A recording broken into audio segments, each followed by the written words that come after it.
नमस्कार। Indus water treaty क्या है जिसे रद्द करने पर भारत सरकार विचार कर रही है और इसे रद्द करने से पाकिस्तान पर क्या इफेक्ट होगा, चलिए जानते हैं।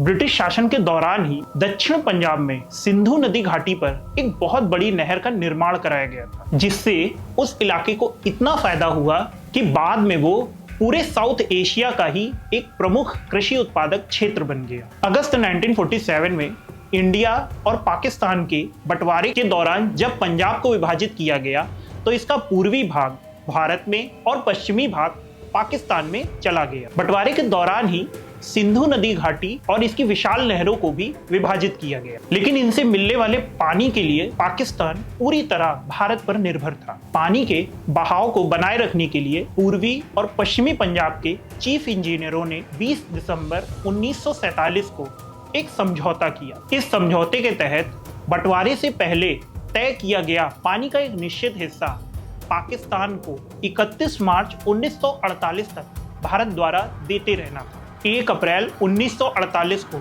जब समझौता लागू नहीं रहा तब भारत ने 2 नहरों का पानी रोक दिया, जिससे पाकिस्तान में लगभग 17 लाख एकड़ की जमीन पर फसल बर्बाद हो गई। हालांकि बाद में हुए समझौते में भारत ने पाकिस्तान को पानी की आपूर्ति जारी रखी। इसके बाद साल 1951 में तत्कालीन प्रधानमंत्री पंडित जवाहरलाल नेहरू ने टेनिस वैली अथॉरिटी के पूर्व प्रमुख डेविड लिलियंथल को भारत बुलाया। लिलियंथल पाकिस्तान भी गए और उन्होंने वापस अमेरिका पहुंचकर सिंधु नदी घाटी पर एक लेख लिखा। ये लेख उनके दोस्त और वर्ल्ड बैंक के प्रमुख डेविड ब्लैक ने भी पढ़ा और भारत और पाकिस्तान के प्रमुखों से संपर्क किया, जिसके बाद बैठकों का सिलसिला शुरू हुआ। ये बैठकें 1 दशक तक चली और आखिरकार 19 सितंबर 1960 को कराची में सिंधु नदी घाटी समझौते पर हस्ताक्षर हुए। इसे ही इंडस वाटर ट्रीटी कहा जाता है। इस संधि के मुताबिक सिंधु नदी प्रणाली की